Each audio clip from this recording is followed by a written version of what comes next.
ওরা বলে মাজারে যাওয়া যাবে না। আর আমার নবী বলেছে আমার রওজা যে জিয়ারত করবে তার ওয়াজিব হয়ে যাবে আমার সাফায়াত করা। কি ঠিক না বল? তো নবী পাকের বংশ যারা আছে একই ব্যাপার নাকি? এই যে হযরত আসাওয়াতের কথা বললেন, হযরত আসাওয়াতকে চুমু খেয়েছিলেন আমার নবী পাক, স্পর্শ করেছিলেন, তাই ওটা স্পর্শ করলে চুমু খেলে গুনাহ মাফ হয়ে যায়। ইমাম হোসাইনকে কতবার চুমু খেয়েছেন, কত স্পর্শ করেছেন আমার নবী পাক। তাকে যদি স্পর্শ করা যায়, তাকে যদি চুমা খাওয়া যায়, সে তো নিষ্পাপ হবে, তার 14 গোষ্ঠী নিষ্পাপ হয়ে যাবে।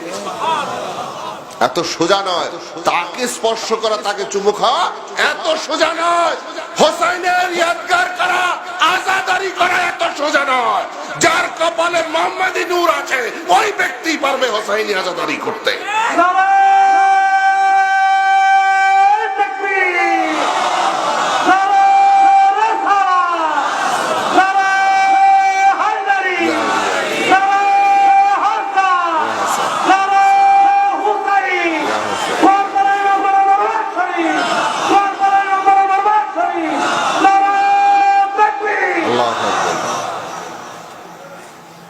আমার নবী পাকের মা আমিনা আবওয়া নামক স্থানে যে জিয়ারত করে এসেছে, আমিও গেছি।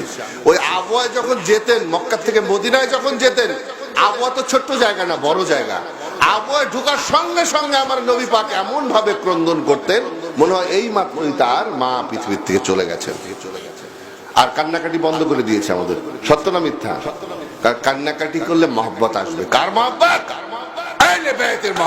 ওই মহব্বত থেকে দূরে সরানোর জন্য আজকে এই ষড়যন্ত্র।